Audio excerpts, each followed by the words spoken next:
A young girl stood at her mother's grave, feeling that the tombstone wasn't beautiful enough. So, she walked over to the adjacent grave, picked 2 chrysanthemums, and carefully placed them in front of her mother's gravestone. Then, with her tiny wounded hands, she began to dig the soil on the grave, as if she believed that by doing so, she might unearth the chance to be reunited with her mother.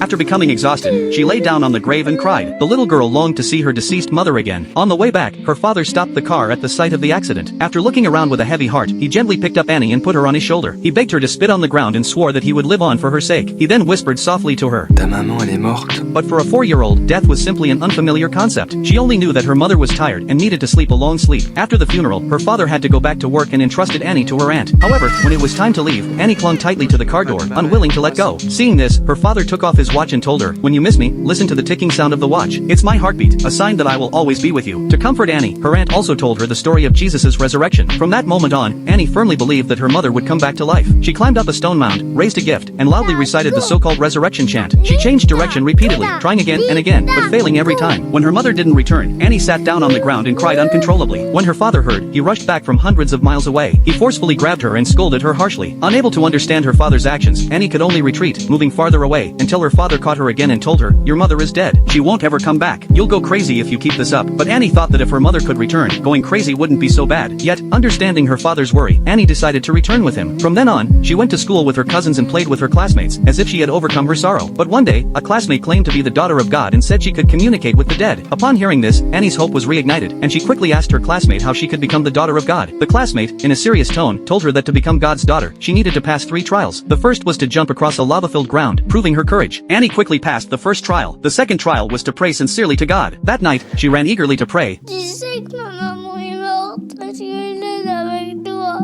Et je parlais avec ma maman. J'ai essayé, je n'ai pas pu. Elle m'a jamais répondu.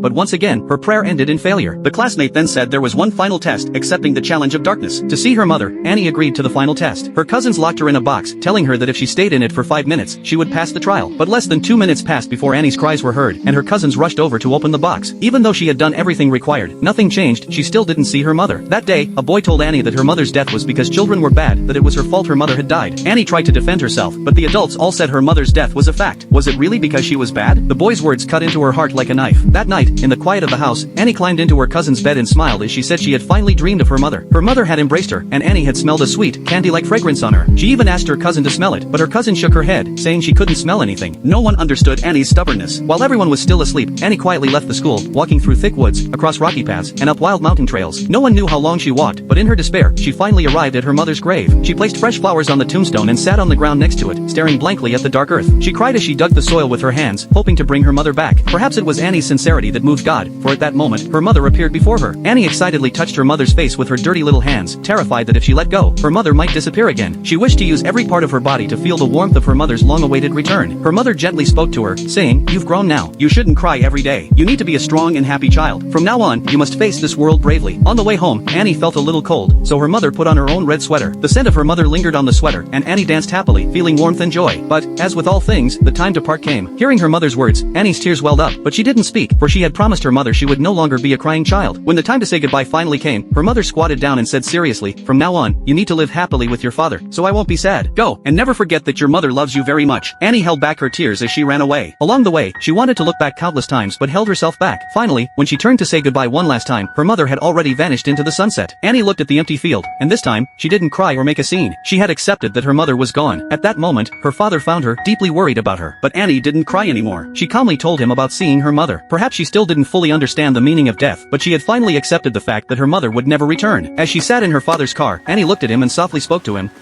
Elle m'a dit d'apprendre d'être contente.